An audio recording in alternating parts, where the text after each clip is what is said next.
Olá, sejam todos muito bem-vindos ao nosso segundo episódio do podcast Ritmo de Base. Eu sou Marco Bustamante, sou médico cardiologista pela SBC, especialista em métodos gráficos pelo INCOR e sou host aqui do nosso podcast. Eu estou hoje com o professor Dr. Cássio Cardoso, ele é médico cardiologista pela SBC, eletrofisiologista pela SOBRAC, um doutorado pela USP e médico assistente do setor de ECG do HC-FMUSP, sendo responsável pelo setor de Holter.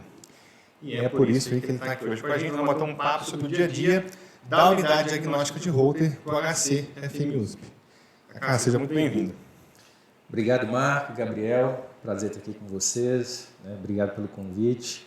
Vamos lá bater um papo, conversar um pouquinho sobre o que a gente faz lá no serviço de ECG do Hospital das Clínicas aqui de São Paulo. Vamos lá.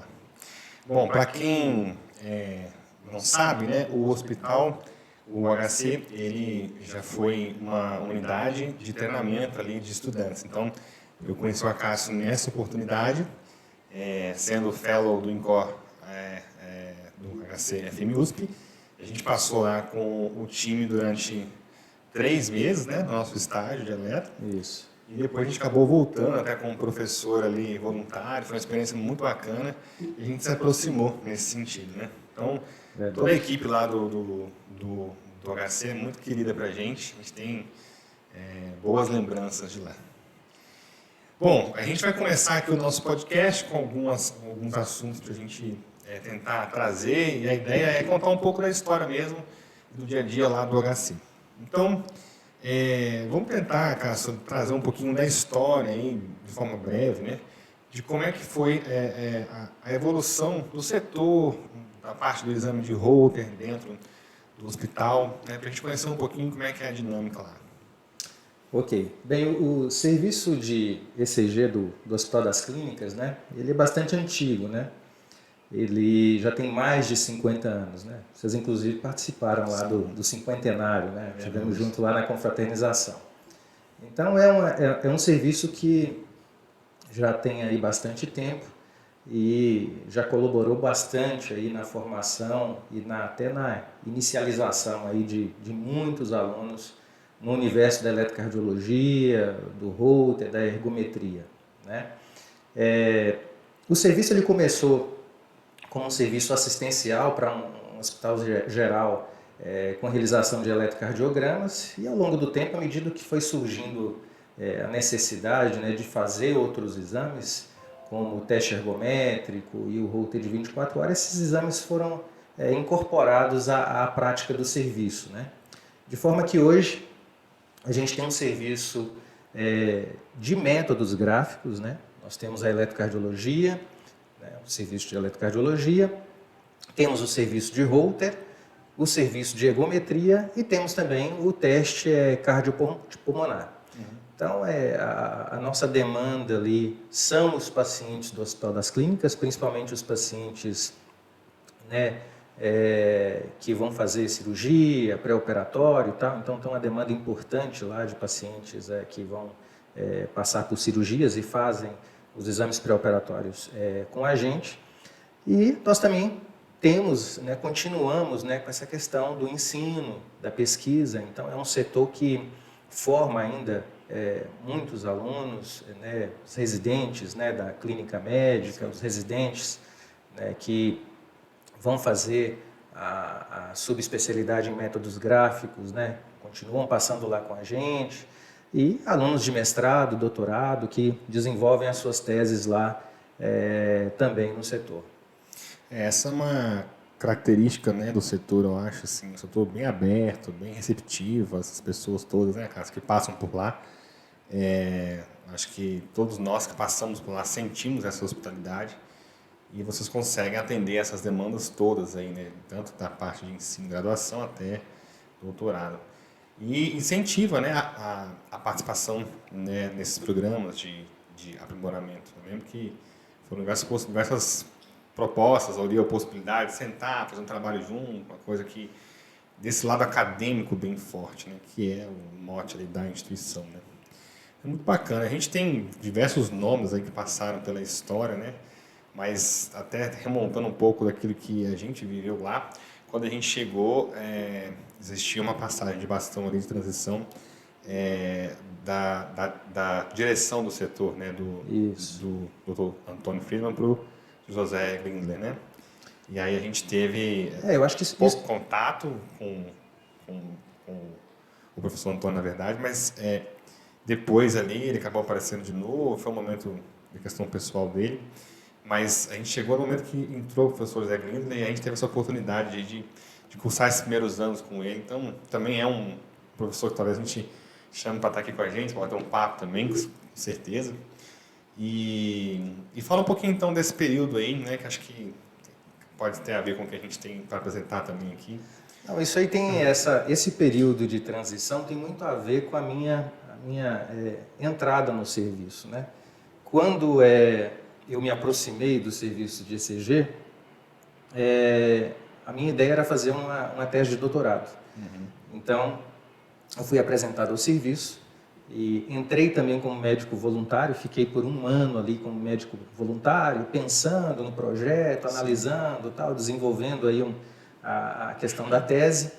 E aí, durante esse período, o professor Américo, o Antônio Américo Friedman, né, que é uma pessoa excepcional, acho que vale muito a pena vocês convidá-lo para vir aqui, tem muita história para contar, e eu acho que é uma pessoa que merece um reconhecimento porque contribuiu assim de maneira muito significativa com a eletrocardiologia, tanto no Hospital das Clínicas como no Brasil também, tem trabalhos aí bastante relevantes, então vale a pena realmente vocês convidá-lo.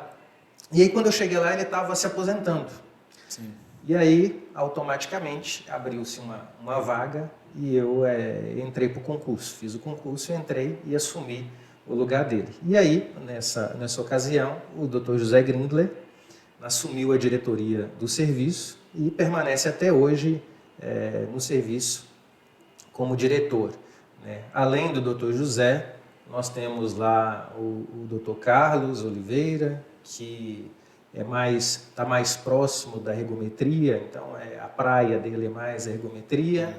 Temos o Dr. Alfredo Fonseca, que é médico, além de cardiologista, é médico do esporte, então também tem um envolvimento grande com a ergometria e com o teste cardiopulmonar. Sim. E o professor Celso, que é fisioterapeuta e que tem uma expertise muito grande com o teste cardiopulmonar. Sim. E desenvolve uma série de trabalhos lá, na parte de mestrado, doutorado, tal. Ele tem muitos alunos lá que desenvolvem os seus trabalhos lá no nosso setor. Então, essa transição ocorreu em 2014 e eu, por ter uma formação mais voltada para a arritmia, né, que é a minha praia realmente, onde eu me sinto bem, é o que eu gosto de fazer, é o que eu gosto de trabalhar, automaticamente eu fui migrando para o Holter e fiquei. Né? Então, ao longo desse tempo, eu tenho me dedicado mais exclusivamente ao Holter, tentando trabalhar com o Holter, ensinar os alunos, enfim, é o que eu tenho feito ao longo desse tempo. Mas, lá no setor, vocês passaram por lá, vocês sabem disso, eu acho que uma questão que você colocou que é bastante interessante, é um setor muito receptivo. Sim. Né?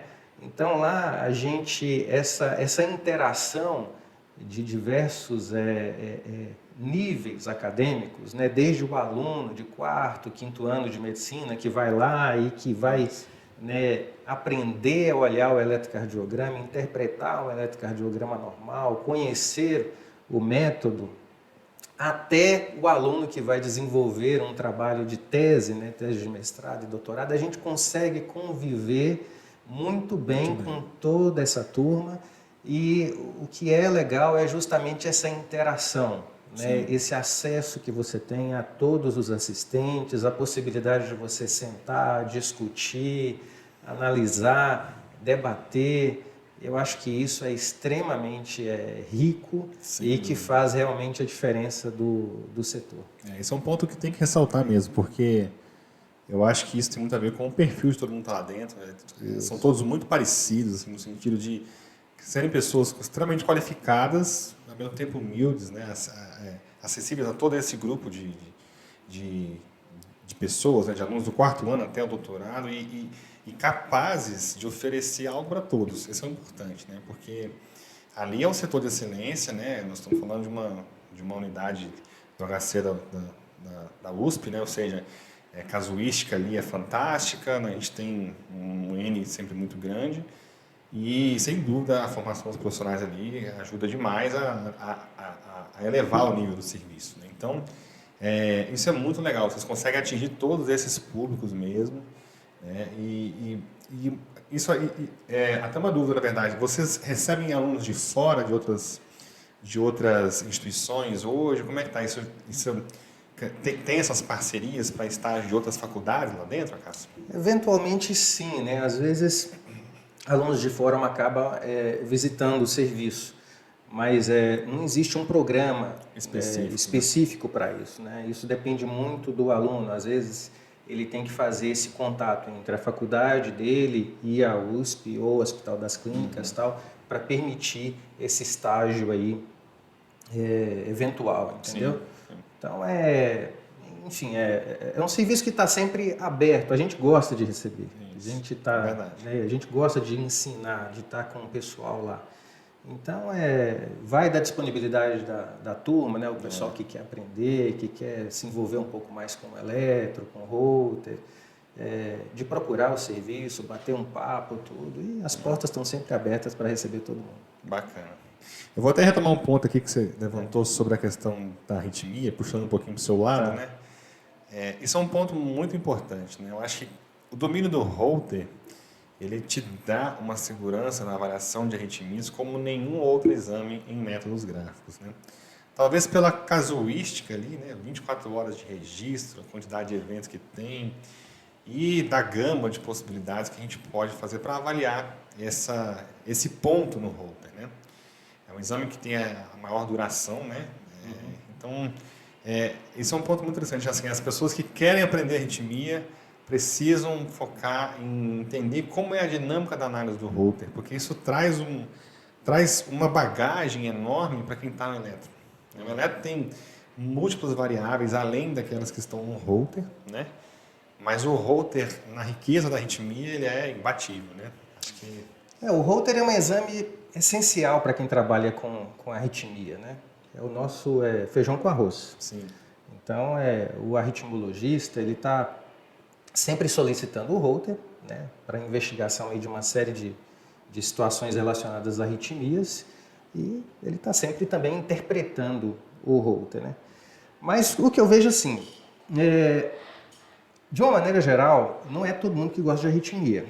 Né? Inclusive, dentro da cardiologia, existe uma certa repulsa em relação à arritmia, né? Porque todo mundo acha que aquilo é muito difícil, muito complicado, tal, não é fácil entender tudo. Então, uma das coisas que a gente tenta fazer lá no serviço é justamente tirar esse estigma negativo em relação à questão da arritmia. Porque, assim, é muito diferente, colocando agora a questão do eletro. Vamos começar pelo eletro. É completamente diferente você avaliar, por exemplo, um eletro de sobrecarga ventricular esquerda, onde eu tenho que eventualmente analisar critérios, decorar critérios, tal, aplicar critérios para chegar a essa conclusão. E é óbvio que eu preciso deixar bem claro, né, que o exame ele é sempre complementar. Então, a gente sempre, quando interpreta um exame, aquele exame pertence a um paciente, né? Então, nós temos que saber quais são as características daquele paciente, levar em consideração as características epidemiológicas para que eu possa ser mais assertivo na minha conclusão diagnóstica. Essa é outra coisa que a gente bate bastante lá. Agora, para a arritmia é um pouco diferente. Então, assim, se eu for apenas aplicar critérios ou tentar decorar um pouco para tentar desvendar os diagnósticos da arritmia, dificilmente eu vou conseguir concluir pelos diagnósticos, né? Então, assim, essa avaliação da arritmia no Holter, ela exige um pouco mais. Você tem que estudar um pouco mais. Então, os fundamentos mesmo. Os fundamentos, do evento, os mecanismos, entendeu? Isso é muito importante. Então, assim, não é uma coisa simples, né? É uma progressão. Você precisa, né, passar todos esses fundamentos, esses mecanismos, E à medida em que você vai desvendando isso e aplicando na análise do Holter, você vai realmente avançando. Isso e você muito sente importante. isso, né? Esse avanço. É muito legal isso aí, porque os conceitos que a gente está falando aqui são conceitos que ajudam a desvendar o diagnóstico diferencial, principalmente em relação à questão de taquiarritmias, de eventos de aberrância, coisas que são muito frequentes no Holter. E se você trouxer um elemento assim de decoreba, você não progride. Você tem que entender o evento, o fenômeno, a condução do impulso ali dentro, né? E aí você consegue transferir isso para a imagem do eletro. Isso é muito legal mesmo. E são nuances, né? Porque o Holter te dá a possibilidade de você enxergar coisas que às vezes você não enxerga normalmente num evento isolado. Porque como ele se repete ao longo dessa gravação, você pode usar esses eventos diversos para construir um conceito sobre aquele evento mesmo, né? Exato, a gente tem que ter isso na cabeça, né? O Holter, ele é um exame dinâmico, ele é um registro de 24 horas. Exatamente. Então, muitas vezes eu vejo o pessoal lá querendo interpretar um momento do exame, entendeu? E ele fica parado naquele momento lá, né? Ou seja, ele fica querendo, será que é isso, será que é aquilo, tal. Quando, na verdade, assim, quando você tem um evento que aparece no Holter, geralmente ele é reprodutivo, ele vai aparecer outras vezes. Então, se você tem uma dúvida em determinado momento, você deve buscar aquele fenômeno em outros momentos e muitas vezes a resposta para o seu diagnóstico vai estar ali. Exatamente. Então, essas questões... É questão de prova, né? Estou em dúvida, vou para a próxima, eu volto aqui, é isso mesmo. Exatamente. Então, essa dinâmica de avaliação, né, ela é fundamental para quem analisa Holter, né? Ela não a gente tem que entender isso, não é um exame estático, ele é dinâmico e eu preciso explorar esse exame adequadamente até para chegar às minhas conclusões diagnósticas aí, laudar o exame da maneira mais adequada possível. Bacana. Bom, falando um pouco sobre as indicações, acho que no geral elas não mudam muito, a arritmia é o carro-chefe, né? A gente também tem ali outras possibilidades como isquemia silenciosa, como a gente comentou no nosso primeiro episódio, mas eu queria tentar trazer um pouquinho assim da casuística lá do HC. Estamos falando de um hospital quaternário, né, que atende uma população gigante que vem de diversas áreas de São Paulo, quiçá Brasil, e que tem um perfil epidemiológico totalmente ali heterogêneo, né? Qual ou existe alguma indicação que é muito recorrente, que aparece ali no setor, que foge um pouco daquelas clássicas do Holter, ou não? A gente sempre lida mesmo com o carro-chefe arritmia, mas tem ali alguns casos por ter essa população um pouco diferenciada. Eu acho que o legal do HC é porque você realmente está num hospital geral, quaternário, como você falou, né, e que você se depara com diversas patologias. São muitas patologias. Então, é diferente você estar num hospital cardiológico, onde a visão, ali, a análise do Holter é muito voltado para uma cardiopatia, né? O paciente tem uma cardiopatia de base. Então, lá no HC, você tem, por exemplo, pacientes com distrofia muscular. É um cenário à parte, ele tem um ambulatório gigante de distrofia muscular. A gente sabe que esses pacientes podem desenvolver arritmias, bradiarritmias e tal. Então, você analisa a Holter de uma população diferenciada. Ela tem uma outra patologia que predispõe ao surgimento de arritmias. Da mesma forma, pacientes, crianças com tumores cardíacos. Sim. É um cenário distinto, entendeu? Então, você tem que ter um olhar diferenciado para esse tipo de exame. Pacientes com colagenoses, doenças raras, entendeu? Que eventualmente estão envolvidas com o desencadeamento de arritmias. Então, é extremamente rico a nossa avaliação no Holter lá, né? Então, temos a principal indicação é a investigação de arritmias, com certeza, mas o paciente cardiogeriatra, né, com múltiplas comorbidades, passa muito pelo HC, o paciente com doenças raras, né, crianças com patologias cardíacas, enfim, o cenário é extremamente diverso e isso é bastante interessante para a gente, porque você acaba evoluindo, tem que estudar outras coisas, né, analisar outras coisas, então isso é muito bacana para a gente. Bacana. Ainda sobre esse tema, eu tenho duas perguntas que vão complementar isso daí, Cássio. A primeira delas é, no momento da pandemia, chegou muito Holter para avaliar QT longo lá? Ou não? Olha, o que aconteceu no HC? Né? O HC... Nós ainda estamos em pandemia, mas aquele mote, né, de medicações, enfim, que realmente modificavam ali aquela questão do QT, teve muita demanda sobre isso ou não? O HC ele passou por uma situação muito particular durante a primeira onda da pandemia. Né? Eu acho que quem mora aqui em São Paulo acompanhou isso, porque o hospital ele se transformou na referência de atendimento para pacientes com Covid. Então nós chegamos a ter lá mais de 400 leitos de UTI. Então todos os serviços eles foram desintegrados durante a primeira onda da pandemia. Então, por exemplo, o Holter ele deixou de existir na primeira onda da pandemia e a gente foi deslocado para o atendimento de pacientes com Covid. Então isso aconteceu com quase todo mundo que trabalha lá no Complexo HC. Isso não foi só no Hospital das Clínicas, mas quase todo o complexo teve envolvido, né, com o atendimento dos pacientes Covid. Então, o uso desses medicamentos aconteceu mais nessa primeira onda. A gente não tinha vacina ainda, tínhamos aí uma discussão enorme sobre cloroquina e outras drogas, mas que foram utilizadas aí de maneira off-label no tratamento do Covid. Mas no HC, por ser um serviço muito acadêmico, né, essas drogas elas não foram praticamente utilizadas, entendeu? Então a gente viu situações até na segunda onda associadas, por exemplo, a miocardite, prolongamento do QT secundário a miocardite, Takotsubo, né, relacionado ao Covid, ou seja, uma série de patologias aí, de situações que foram relacionadas ao Covid, a gente observou lá, mas não necessariamente com o uso desses medicamentos, porque eles praticamente não foram utilizados na instituição, entendeu? Legal. E a outra dúvida sobre esse tema, né, sobre essa questão da heterogeneidade assim, do público, né? Por termos aí várias doenças graves, como você comentou, é frequente a chegada de exames de Holter que são interrompidos por morte súbita ou por um evento muito crítico?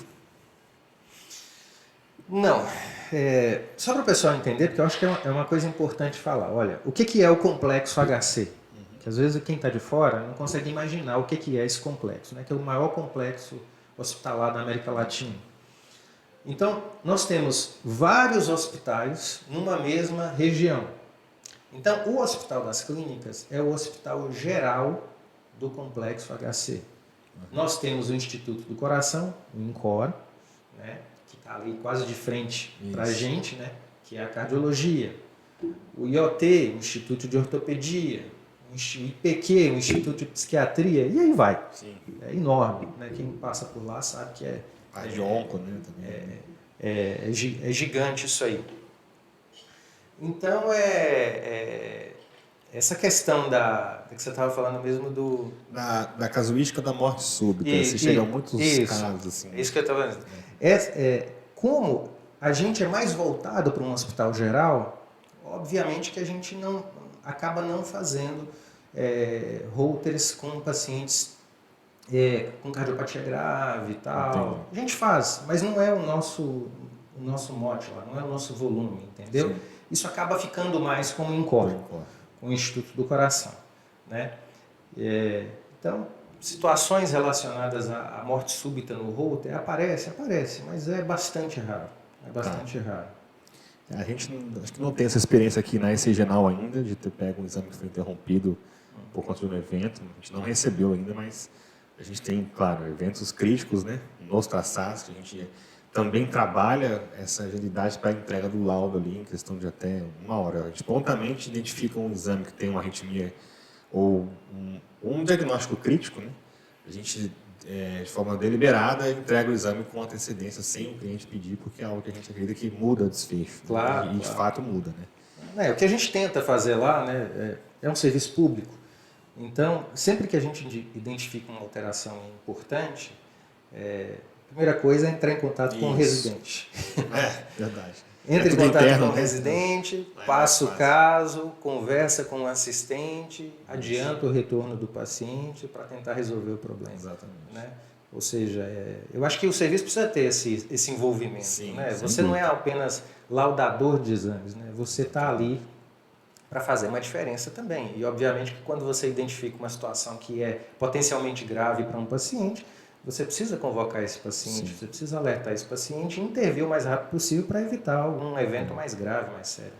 É um ponto importante, porque o exame ele é ambulatorial, mas ele tem um poder ali de mudar o desfecho do caso de forma surpreendente. Você pega um paciente com um BAV total, você faz um laudo que o exame foi feito hoje, você faz o laudo daqui a 7 dias, você já perdeu 7 dias de uma provável intervenção.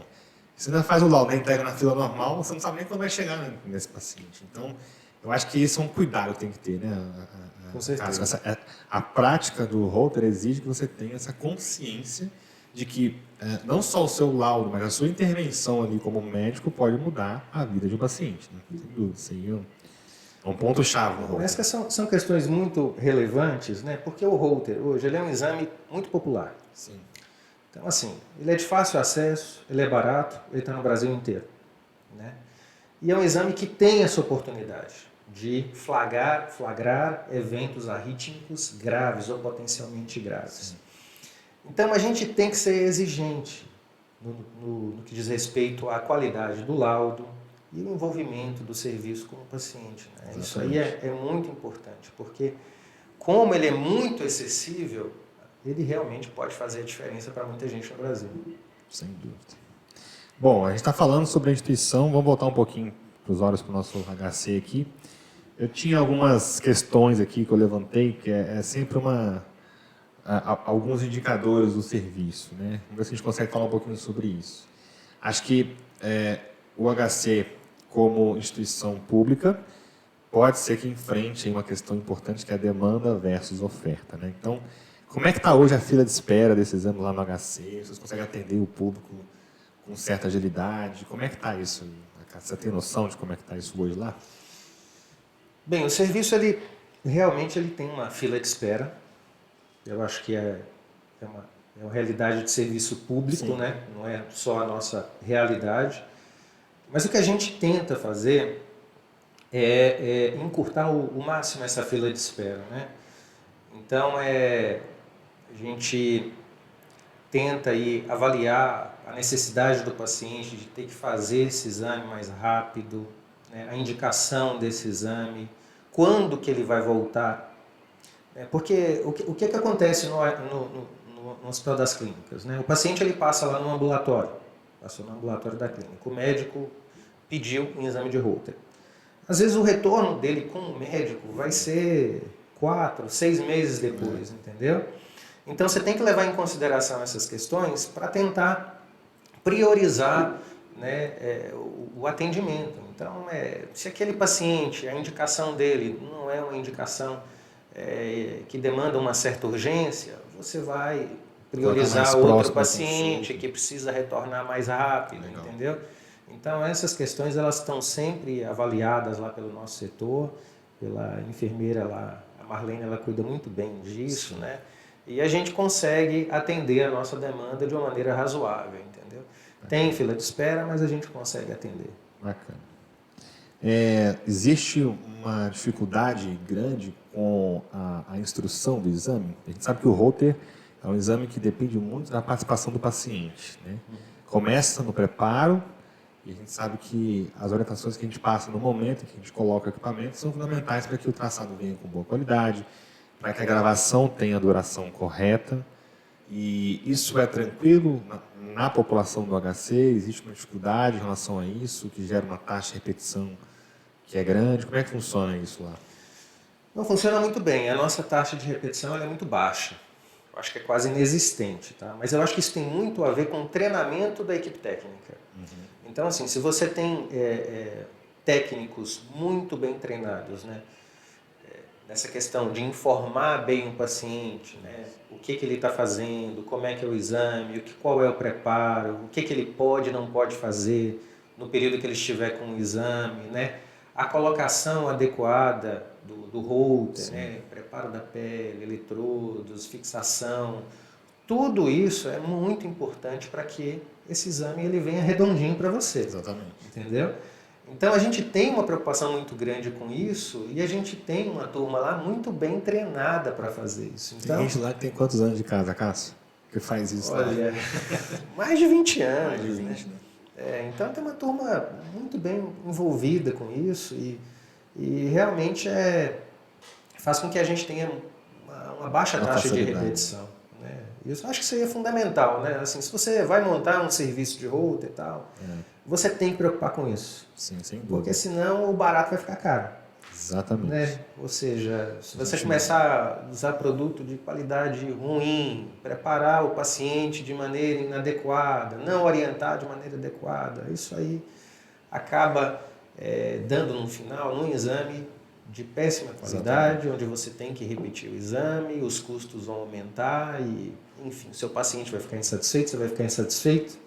Né? Só gera resultados ruins. O resultado vai ser ruim. A gente trabalha muito essa questão aqui com o nosso suporte dos clientes do Brasil todo, tem acesso a esse suporte em horário comercial, via WhatsApp, telefone, enfim. E a gente trabalha muito nesse treinamento inicial. A gente oferece logo de cara 1 hora e fica disponível para ter mais acessos, mais sessões de treinamento. E é impressionante, porque a gente tem serviços que rodam muito bem, que rodam com 0% de repetição, e tem serviços que insistem em usar uma pilha que não é adequada, usar um eletrodo que pode trazer dificuldade. Então, isso faz diferença. Acho que é importante marcar aqui no nosso podcast, para quem está ouvindo a gente, que o serviço de holter ele tem que ter esse cuidado, porque é um exame que é uma duração prolongada para você investir pouco. Porque você descobre que deu problema depois de muito tempo, o paciente já foi para casa de novo. Então, assim, é realmente um prejuízo em série, né? Se a gente não tiver verdade. Então, bom, falamos então sobre taxa de repetição e os desafios diagnósticos também, você já comentou um pouquinho ali no começo, né? Falando sobre a parte dessa casuística mais com doenças sistêmicas, né? Isso aí também é algo que faz parte lá do setor de vocês. Hoje, o setor ele está dimensionado, você tem ideia de quantos funcionários trabalham lá hoje, Cássio? Lá nós temos, são 5 técnicos. Fazem tudo. Esses técnicos, eles fazem o eletrocardiograma, Tá.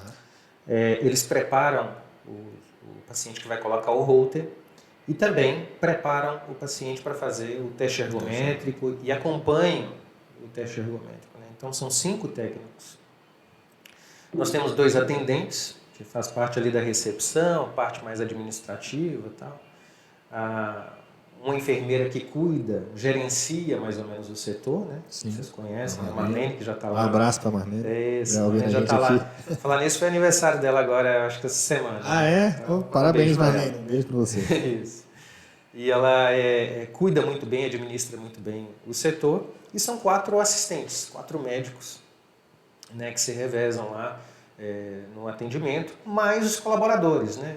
Então, não é incomum lá, por exemplo, a gente ter algum colega que quer ficar um período lá por semana, para ele se envolver um pouco com ou pesquisa, ou assistência, ou ensino de alunos, tal. Então a gente sempre tem algum agregado, alguém que quer somar, né? Contribuir, né, para fazer parte do time. Né?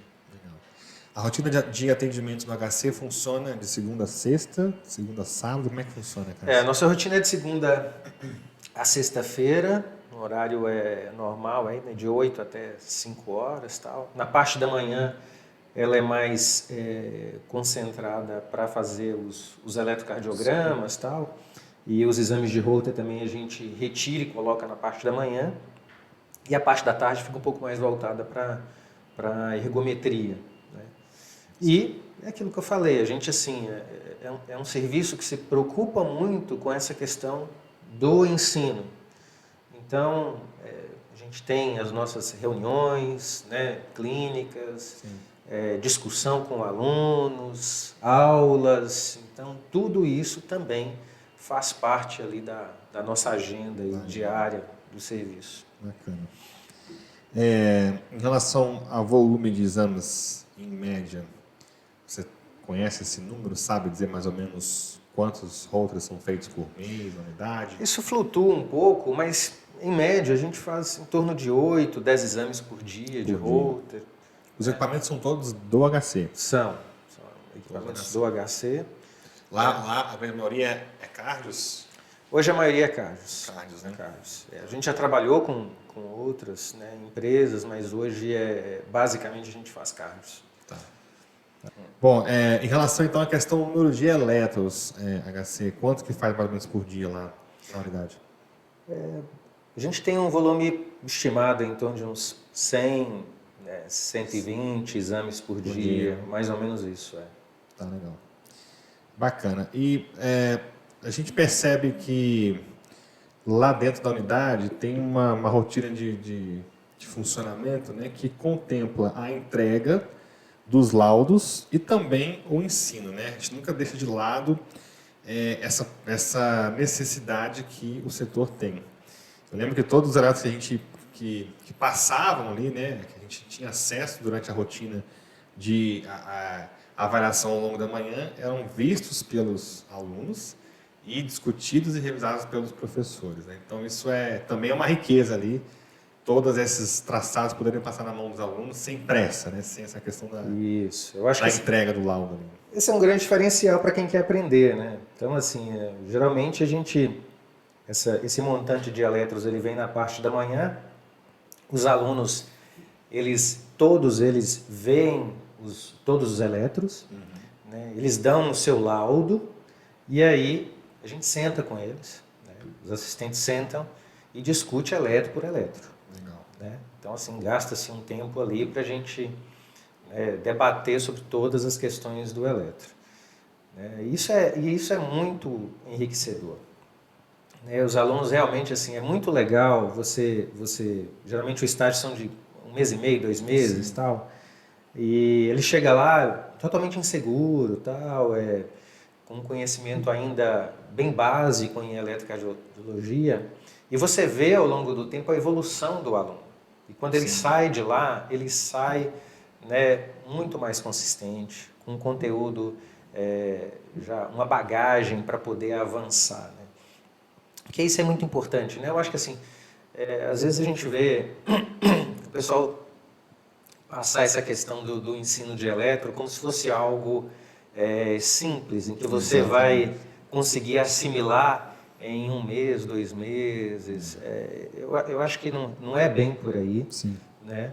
A gente que tem já muito tempo que lauda exame de eletro, tal, até hoje a gente está aprendendo, está discutindo, tem casos que geram dúvidas, tal, e a gente está sempre tentando evoluir. Então é uma área que exige bastante humildade mesmo. Com certeza. Mas o que é mais importante é criar essa base. Eu acho que essa base ela é fundamental para você avançar. Porque uma vez que você realmente assimilou os conceitos básicos, o resto vem com o tempo. À medida em que você vai vendo, vai estudando, vai discutindo, você vai se tornando realmente alguém que consegue interpretar adequadamente o eletrocardiograma. Exatamente. Então essa mensagem ela é muito importante para quem está começando, para quem quer aprender, porque essa concepção ela é um pouco equivocada, né? A pessoa chega lá e acha que em 1 mês, 2 meses, vou aprender, vou ficar craque e tal. Exatamente. Não é bem assim. Tem que ir devagar, tudo, mas essa base ela vai te dar condições para você avançar. Sem dúvida, quem está tendo contato primeiro com o método ali tem que aprender a identificar um eletro normal. E isso é uma base que muitas escolas falham, né, nesse ensino, porque você entender que uma onda P tem aquela morfologia, por que ela tem, e por que o QRS é diferente, e a onda T, enfim, todos esses aspectos que tornam aquele eletro normal tem uma base por detrás. Isso é relegado para um segundo plano quando você tem uma grade curricular muito reduzida hoje no ensino de eletro nas graduações já no Brasil. E isso me remonta a um estudo que eu fiz um post no nosso blog aí até anos atrás, falando sobre a deterioração da capacidade de se interpretar eletro. Nesse estudo ele levantava diversos outros estudos que apregoavam ali que você tinha um número X de elétrons para você ter uma base. Elétrons foram vistos sob supervisão. Esses estudos variavam de 800 a 3.000 traçados. E tem muita gente que na graduação não vê nem 100, porque você consegue passar ileso se você quiser. Salvo ali algumas rondas clínicas, né, que você tem que pegar e discutir o eletro na sua roda de internato, mas é muito frequente você ver que na roda de internato tem 3 que seguram a letra e o resto que sempre está em volta ali, olhando, observando. Então, é um ensino muito fragmentado hoje, né, em geral nas faculdades, e tem uma lacuna gigantesca para você trabalhar esses elementos. Então, eu acho que o simples fato de você ter um volume, como vocês têm lá, e também terem esse trabalho, né, de supervisão, quem passa ali de fato 1 ou 2 meses tem acesso pelo menos uma gama aí que chega próximo a esses 800 que esse estudo sugere. Mas de fato, a realidade é que nós, especialistas, né, na área, enfim, trabalhamos com elétrico todos os dias, sabemos que os desafios são diários, né? Então, assim, aqui na empresa, a gente tem um registro aí de mais de 500 mil laudos efetuados em geral. A grande maioria é de eletro, em torno aí, pelo menos de 300 mil. E grande parte desse volume da empresa, Gabriel e eu laudamos no começo. Nós temos uma equipe grande e tal. E todo dia a gente está aqui nessa tela para sentar e discutir um eletro. Não tem jeito. A gente não consegue fugir dessa rotina porque é a realidade mesmo. E eu acho que passa muito por isso. Tem que ser mesmo essa humildade, sentar. O que você acha? Qual a sua opinião? Porque apesar de ser um exame gráfico, é um exame que depende de uma série de conceitos. E às vezes, de verdade, você tem uma impressão diagnóstica que o seu colega consegue falar, não, olha, tem essa onda aqui, tem esse dado no exame. Então você consegue trabalhar essa discussão de elétrica é sempre muito rica. Isso é um ponto muito importante, né? Ah, com certeza. Eu acho que a discussão, ela realmente, ela agrega bastante, né? E quando você tem essa oportunidade de discutir com mais um ou outro colega, tudo, ela sempre é muito, muito interessante e acaba saindo muito aprendizado daquilo ali. Agora, acho que você citou uma coisa que é muito importante, porque assim, a cardiologia é uma especialidade gigante. Sim. Ela realmente avançou demais, né? Quantos exames nós não temos na cardiologia hoje, né? E o eletro, né, o eletrocardiograma, embora todo mundo saiba, todo cardiologista sabe que ele é muito importante, né, que é importante você entender o exame e tal, ele faz parte da consulta cardiológica. Sim. Então é fundamental que você saiba interpretar o eletrocardiograma, mas eu percebo que na formação, até por conta da quantidade de conteúdo que tem para que o residente tenha que aprender ali durante a formação, prova, né, essa questão o eletrocardiograma às vezes ele fica um pouco relegado, entendeu? Como se fosse algo assim, olha, você já sabe isso, você tem que aprender outras coisas, né?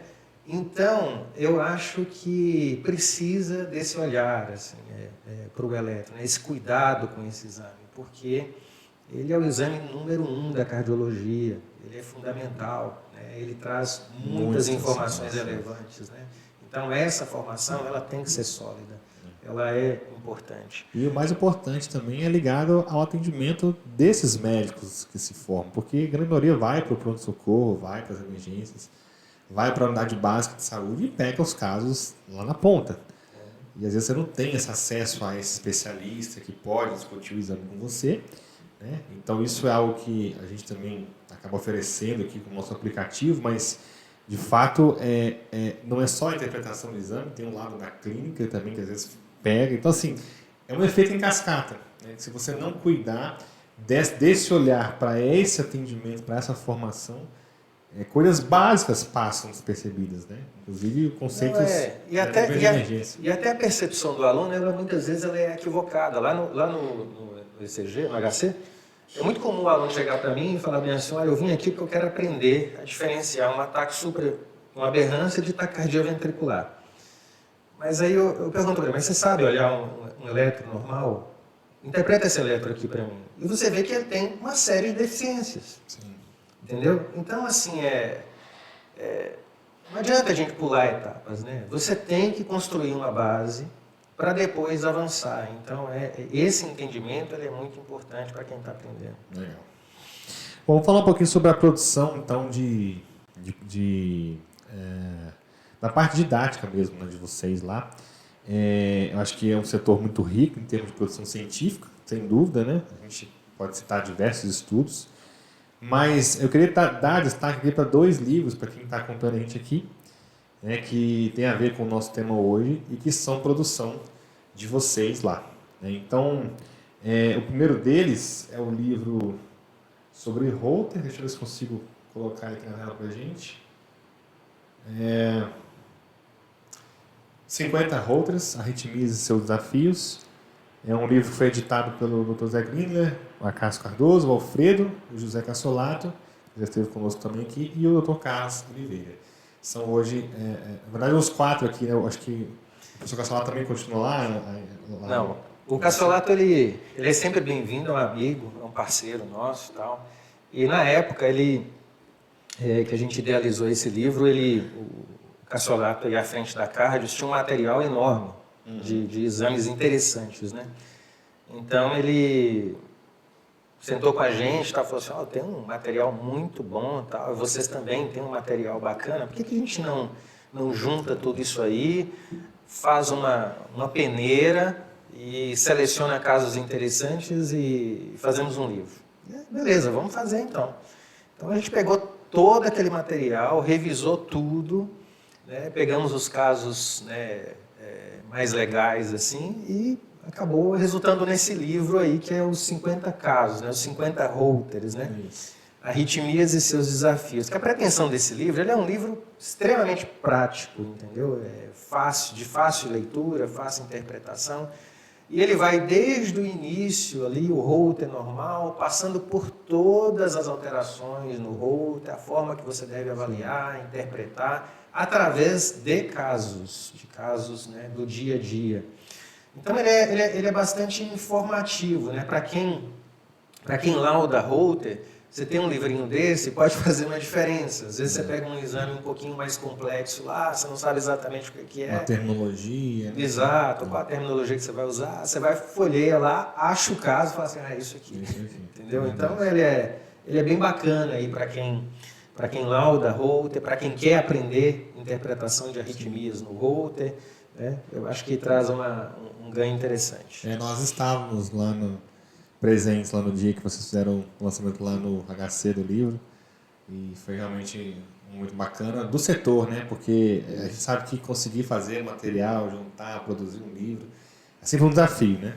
E eu acho que esse livro ficou bastante interessante e direto ao ponto. A gente discutia lá alguns casos, né?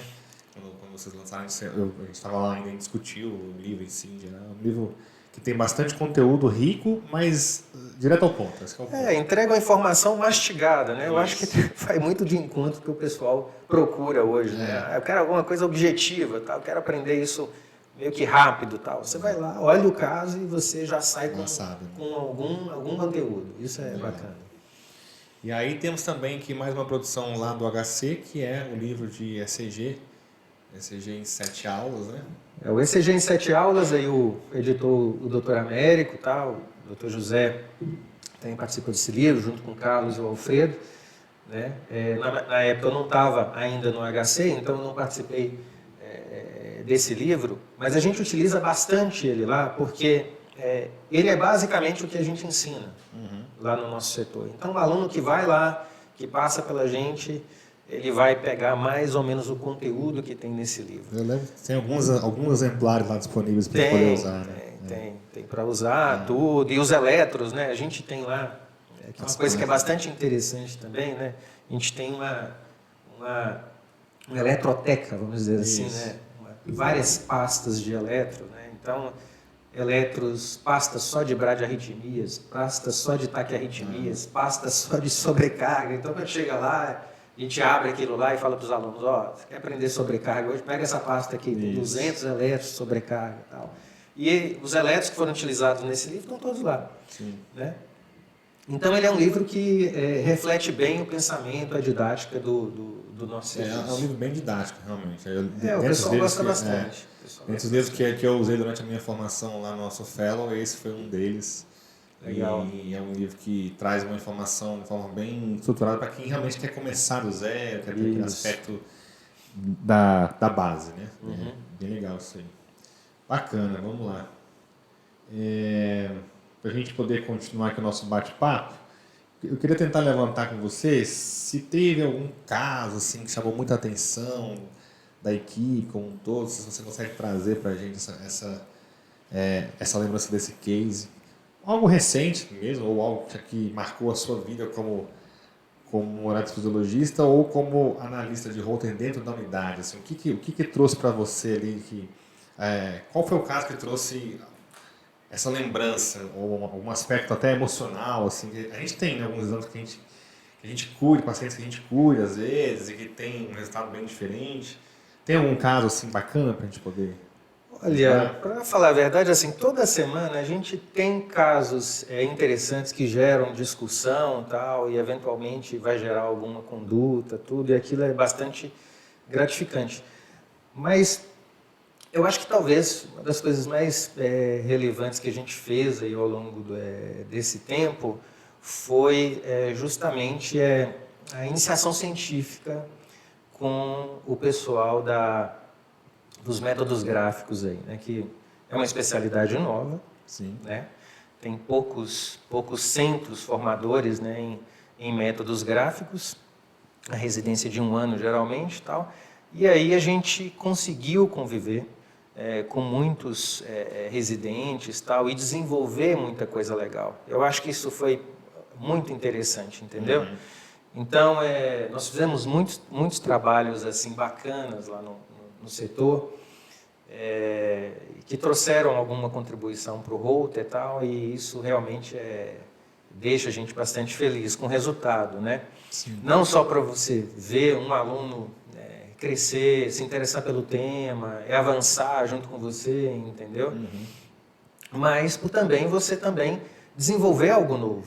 Eu acho que isso é uma descoberta, é um crescimento, né? É o que a gente busca no nosso dia a dia. Sim, sem dúvida. Né? Então nós fizemos trabalhos assim bem bacanas, né? Para citar um deles assim, por exemplo, nós fizemos um trabalho com a análise do tacograma, que é uma ferramenta que está lá no Holter que pouca gente utiliza, né? Sim. Ela é pouco explorada. Talvez até pouca gente conheça Pode falar um pouquinho o tacograma. Pode falar um pouquinho, pessoal. Acho que o tacograma é uma maneira diferente de você enxergar o Holter, né? Ele basicamente é uma análise gráfica em que você tem em um eixo o tempo e no outro eixo a variação dos intervalos RR em milissegundos. Então ele vai colocando pontinhos ali baseados nessa variação dos intervalos RR, e isso vai criando determinados padrões. Ou seja, cada batimento gera um pontinho ali nesse Exato. E isso cria padrões, né, ao longo do tempo, né? Vão criando gráficos interessantes. E o tacograma, ele ajuda bastante na interpretação de algumas situações clínicas. E aí a gente foi estudar um pouquinho sobre isso, e aí a gente descobriu que não tinha literatura disso. Se você for procurar, não tem literatura sobre padrões de tacograma. Uhum. E nós resolvemos fazer um trabalho para padronizar todas as arritmias, aquelas possíveis, obviamente, né? Para determinar padrões das arritmias no tacograma. E isso foi muito legal, muito legal. Então, ficou um trabalho muito interessante, assim, que você consegue, por exemplo, olhar um gráfico e falar, isso aqui é uma FA, isso aqui é um flutter. Por exemplo, esse é um exemplo prático. Você pega um Holter muito comum, o médico que lauda Holter, ele fica na dúvida, isso aqui é uma FA ou isso aqui é um flutter? Uhum. Ele fica na dúvida, né? E são situações clínicas distintas, né? E isso pode ter algum impacto até do ponto de vista de conduta, né? Para um eletrofisiologista, por exemplo, para um flutter ele olha de um jeito, para FA ele vai olhar de outra, tal. E o tacograma, o padrão é distinto. Ele é mais fácil de você avaliar, fazer essa distinção, né, pela análise do tacograma, porque pelo próprio registro. Né? E esse tipo de informação não tinha, a gente conseguiu padronizar, ficou muito legal. Além de outros trabalhos, né, que a gente desenvolveu na área de variabilidade da frequência cardíaca, que é um tema também bem muito complexo, denso, tal, que foi bacana. Enfim, eu acho que isso aí são coisas que é o maior legado da instituição, é o maior legado e que traz assim muita satisfação para a gente. Legal. Bacana. Falando um pouquinho então sobre esse mix, para a gente terminar aqui, Cássio, sobre o Holter e a eletrofisiologia. A gente até brinca, né, que existe um embate ali entre os eletrofisiologistas e o Holter, questão de diagnóstico. A gente sabe que o Holter é uma eletrosuperfície, tem as suas limitações. Mas ele, sem dúvida, é um exame muito rico para oferecer informações para o eletrofisiologista. E você faz as duas coisas, né? Você trabalha com exames de Holter e trabalha também com a sua rotina de eletrofisiologista. Fala um pouquinho para a gente como é que é essa interação, né? Trabalhar os dois lados ali, entender essa dinâmica. E um pouquinho sobre o método também da eletrofisiologia, para a gente traçar alguns paralelos com o Holter, o que a gente, quais são as principais indicações que partem a partir do Holter, né? Ou seja, o Holter indica procedimentos na eletrofisiologia com certa frequência, né? Então, fala um pouquinho sobre isso para a gente, por favor. Como eu disse no início, o Holter ele é um exame fundamental para quem trabalha com arritmia, né? E para o eletrofisiologista não é diferente, né? Então ele está o tempo todo analisando, pedindo Holter, tudo, e tomando condutas baseado em interpretação de traçados de Holter. Eu acho que essa interação do eletrofisiologista com o médico que lauda Holter, ele, primeiro, tem que existir sempre, tá? Porque, eventualmente, isso não é problema nenhum. O eletrofisiologista ele pode ficar com dúvida em relação a alguma análise e tal. Eventualmente, pode faltar uma informação que ele gostaria de ver e, às vezes, o colega que laudou o exame não acrescentou aquela informação. Então, é preciso ter essa interação, essa troca de ideias, tudo, para que você possa complementar a sua avaliação e tomar uma conduta. Né? É óbvio que o eletrofisiologista ele tem muita experiência com arritmia, muita experiência. Então, às vezes, ele é um pouco exigente em relação ao exame de Holter. Isso é natural, é a praia dele, né? Ele realmente avalia aquilo com outro olhar, vamos dizer assim. Sim. Tá certo? Mas o que eu acho que é mais importante é isso. Primeiro, eu acho que para quem lauda Holter, tem que entender que esse é um exame basicamente de interpretação de arritmias. Então, você precisa estudar bem arritmias, precisa compreender bem esse universo e fazer um laudo o mais completo possível, né? Entregando todas as informações que são importantes para que o médico, quem está lá na ponta, o arritmologista, o eletrofisiologista, possa tomar decisões. Então, por exemplo, eventos de arritmias, né? É muito importante para a gente entender como que ela começa, como é que é o meio, como que ela termina, entendeu? A carga dessa arritmia, a quantidade de eventos que esse paciente tem ao longo do registro, né? Enfim, essas questões elas são muito importantes para a gente tomar decisões, né? Então é isso, eu acho que tem que ter uma preparação, é aquilo que a gente conversou aí mais cedo, né? Eu acho que a gente passou por um período assim de quem gostava de Holter, né? Fazia cardiologia, gostava de Holter, vou estudar sozinho e tal, e vou começar a mexer com Holter, porque é legal, um exame bacana. Hoje a gente já está numa fase em que tem algumas residências que prepara a pessoa para interpretar melhor esse exame, né? Então quem vai para fazer arritmia clínica, quem faz métodos gráficos, acaba estando um pouco mais preparado para isso. E eu acredito que assim, o mercado precisa também valorizar isso, né? Assim, a gente precisa ter uma base de formação para um exame que é tão importante como o Holter, né?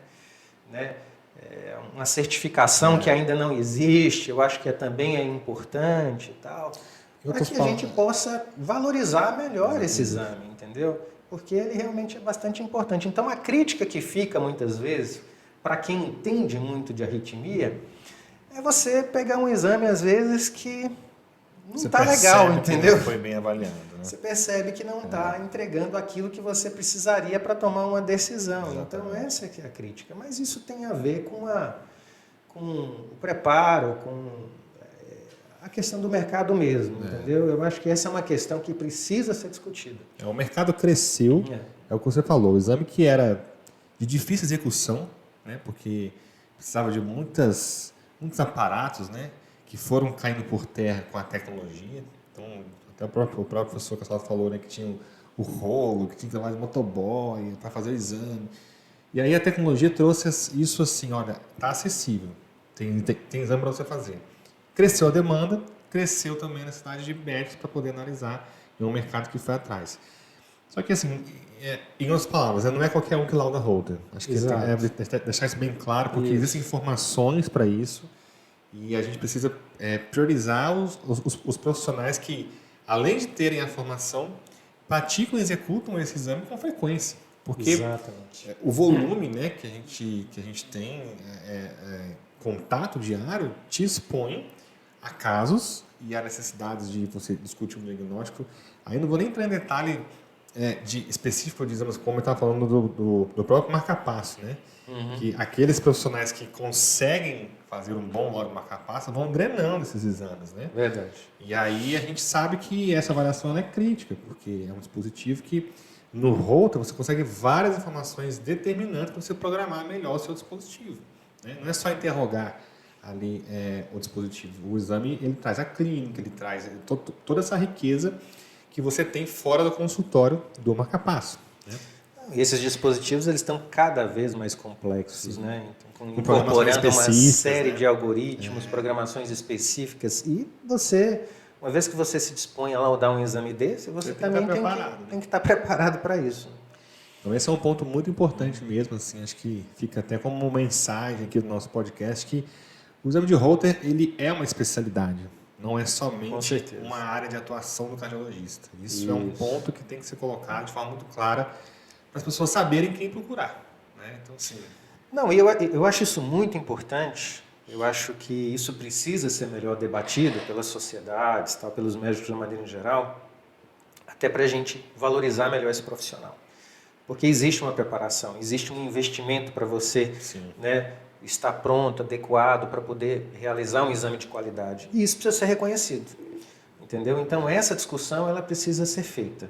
A gente tem que sair dessa questão, né, do volume, do mercado, porque como qualquer um pode entrar para fazer o laudo, começa a ter aquela questão do mercado que disputa, né, preços, enfim. A gente sabe que no final, se você canibalizar isso, não vai ter saída, né? O prejuízo é para todo mundo. Então, acho que é um ponto assim, realmente de reflexão para quem faz, para quem atua na área e até para as sociedades trabalhar um pouco esse conceito mesmo, né? de defesa do método e do profissional. Sem dúvida é um ponto que a gente tem que levantar essa bandeira aqui, né, Cássio? Não, eu acho que fica um recado final aí que eu acho que é bastante importante, né? E que assim, todo mundo sabe que precisa fazer isso, né? Mas se a gente não falar sobre isso também, a gente não avança. Não avança. Cássio, eu quero terminar aqui então o nosso podcast, passou rápido, enfim, foi excelente o nosso bate-papo. Acho que deu para trazer um pouco da rotina aqui do nosso dia a dia do Hospital do HC. Fala carinhosamente nosso aqui, porque tivemos essa experiência. Vocês também fazem parte. Parte, né? Foi um prazer enorme para a gente estar no nosso, na festa de 50 anos, né, do setor. Encontramos pessoas ali, né, puxa, foi um momento muito bacana de confraternização e de história, né? Ter vivido essa história com vocês foi muito bacana. Agora, para quem quer aprender Holter, vamos falar um pouquinho de coisas práticas aqui. Você lançou há pouco tempo um curso de formação de Holter. Fala um pouquinho para o pessoal sobre esse curso, como é que eles te encontram nas redes sociais, como é que eles têm acesso a esse curso, né? E como é que é a metodologia, porque a gente aqui defende muito isso, que a gente tem que melhorar o nosso ecossistema, né? Então, você é um profissional altamente qualificado, que tem uma didática excepcional e que lançou um curso de Holter que está no mercado. Quem tiver interesse, vai lá, confere, eu acho que vale a pena e divulga para a gente aqui como é que a gente faz para poder ter o acesso, né? Legal. Não, eu acho que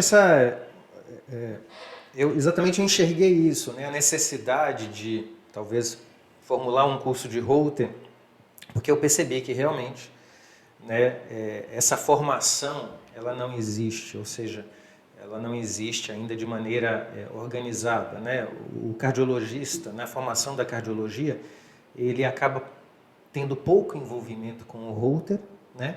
E eu acho que você ter um curso onde você vai passar todas as informações necessárias para que ele possa interpretar adequadamente o Holter de 24 horas, explorar todas as ferramentas que o exame pode te dar, aprender a interpretar as principais arritmias cardíacas no Holter. Eu acho que isso é muito importante para a formação do cardiologista. Por isso que eu tive essa ideia de fazer um curso totalmente online. A gente tem aí, são 13 horas, se eu não me engano, de aulas, né, de conteúdo e tal. Um conteúdo teórico e prático, onde a gente mostra uma série de casos interessantes, a forma como interpretar e avaliar isso. E que ele está na plataforma do Instituto de Radiologia, do INRAD, né? Então, a gente gravou todo esse curso lá, aproveitamos a estrutura do Hospital das Clínicas, né? E esse curso está lá disponível para quem quiser aprender um pouquinho mais sobre o Holter de 24 horas. Então, basta entrar lá no portal irradiando.com.br, né?